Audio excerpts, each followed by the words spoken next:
Irani nuk e ka vrarë Netanjahun e Izraelit, mirë po e ka detyru me dalë me një video me tregu që nuk ka vdek.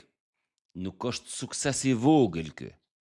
Netanjahu ka dalë dje me një kafe dikun në Izrael, kallëzojke sa gishta dorës i ka, folke me kamarira në mënyrë që me bind dynjen që kjo video nuk ishte AI, mirë po ishte vërtet Netanjahu.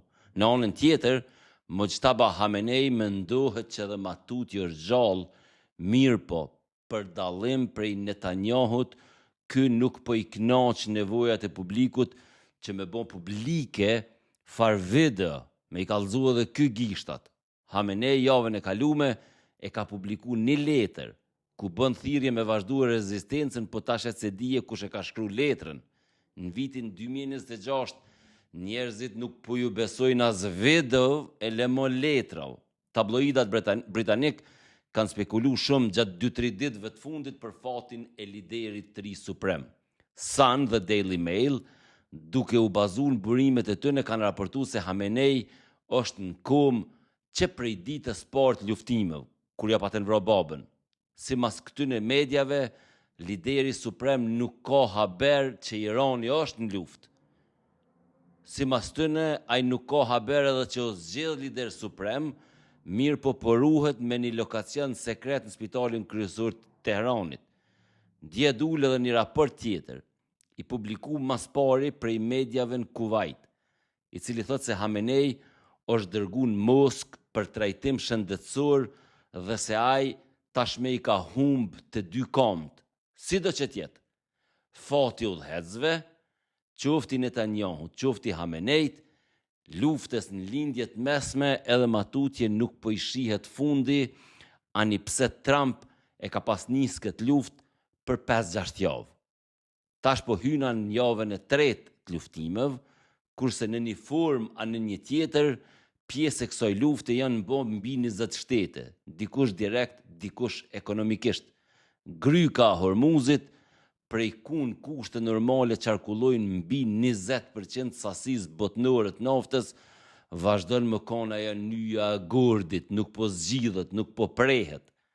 Irani po arrin me u imponu si faktor të jemojt këtë gryk pothuajse të mbyllën. Kina, Japonia, Korea Jugut, që furnizojnë kryesisht me naftë që del prej kësaj gryke, i kanë rras durt në rezervat e tyre shtetënore, ku i rujnë ato miliarda litra, në mënyrë që mos me unin tregun e tyre mungesa naftës. Mirë po rezervat munen me rezistu disa javë, jo ma gjatë. Nëse gryka vazhdon me kone mbyllën, atëherë kanë me pas probleme me furnizim. Në Amerika dhe Evropë, naftë ka po është drejtu. Në bursë një barel naftë sot po kushton $106. Para se me fillu kjo luftë, ka kushtu rreth $60, pra është shtrejtu pothuajse 100%. Trump i ka bo thirrje aleatëve perëndimor, shteteve të NATO-s, po edhe Kinës, me i ndihmu Amerikës me luftanie të tyre te gryka e Hormuzit, në mënyrë që me i përcjell tankerat e naftës edhe me arrit me dal ato prej aty të pashqetësume.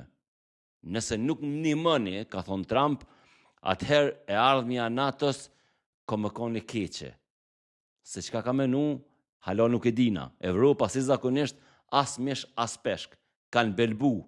As nuk i kanë thonë po Amerikës, e as nuk i kanë thonë jo Amerikës. Mirë po Trump, betejën kryesore për këtë luftë nuk e ka as me Evropën, as me Kinën, madje mujna më thonë ndoshta as me Iranin.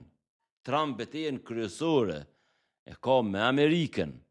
Amerikanët kanë nis me humb durimin me politikat ad hoc të presidentit tyre, po saqërisht në politikën e jashtme. Nuk mundesh me nis një luftë kaq të rëndësishme pa e ditë ku po don me dal, pa e ditë cili është plani, ose ndoshta pa pas plan hiç. Numri ushtarëve amerikan që janë vrarë këto 2 javë luftimi është 13. E tash dallimi, ato kanë vrarë 13, a 130. A 1300 nuk është qaq i rëndësishëm. E rëndësishme është që tu kanë vrarë në një luftë që ti nuk po e din qysh ka me u kry, as nuk po e din saksisht çka e ka lyp për kësaj lufte. Ndoshta ti e din, Amo publikut nuk i ke kallëzu, posaçërisht publikut MAGA, i cili ka dyshimet mëdhaja rreth kësaj lufte. Trump fillimisht i ka shojtë dhe i ka përqesh krejt presidentat që kanë nis lufta në lindjet mesme, duke i shkaktuar Amerikës humbjet mëdhaja financiare.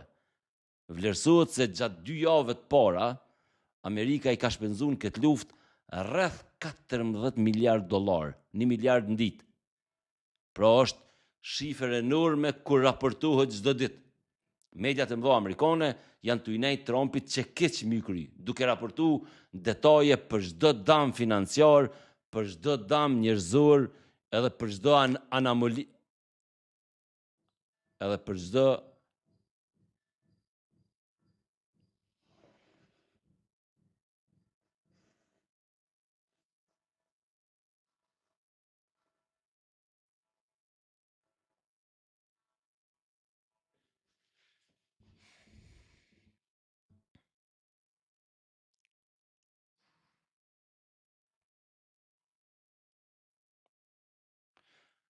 Ky raportim i këtyre medjave ka bën nervoz Trumpin edhe sekretarin e tij mburravec të luftës, Pete Hegseth.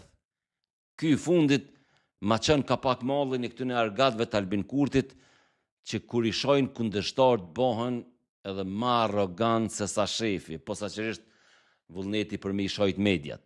Në nervoz e sipër, komisioneri Trumpit për media tha dje se nëse mediat vazhdojnë me raportu çështu për luftën e Iranit, atëherë ka me ja marrë licencat. Nuk o letë. Liria shprehjes në Amerikë është e sankcionuar në mandamentin e parë të Kushtetutës amerikane, ku garantohet liria shprehjes edhe se qeveria i mon larg durt prej saj. Dje dolën edhe figura të rëndësishme të Partisë Republikane e thanë që nuk ka zot që i nguc mediat në vendin e tyre. Me fjalë tjera, Trumpi e ka hup kontrollin e Partisë Republikane deri në një farmosë sa i përket kësaj lufte. Figura më e rëndësishme që sillet në këtë orbit edhe që ka pushtet të rëndësishëm publik te djahta, Tucker Carlson ka dalë kundër Trumpit. Ai dje ka deklaruar që CIA po ja përgjën telefonin edhe po dojnë me dëmtu në publik, kishe Carlson po ful me njerëz në Iran.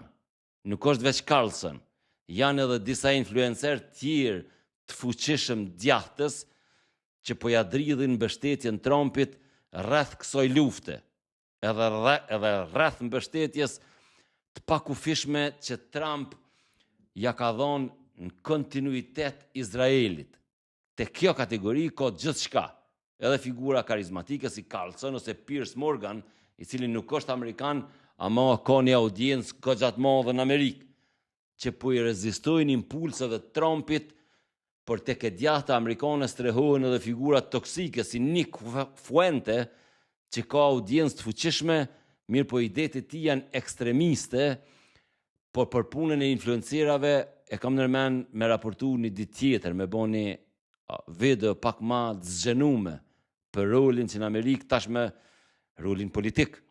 E kanë këtu figura si Carlson, Fuente, Qabodi, edhe plot tjerë. Sponsorët e misionit janë Riga Farm, kompania ma madhe farmaceutike në vendin tonë, me rreth 100 pika në këtë Kosovën, është Kafe Pavin, është Jus Kosova, Buzhala Estate, edhe Holiday Inn. Nëse dëni me ble, prona në Bregdet, e keni Holiday Innin në Shëngjin.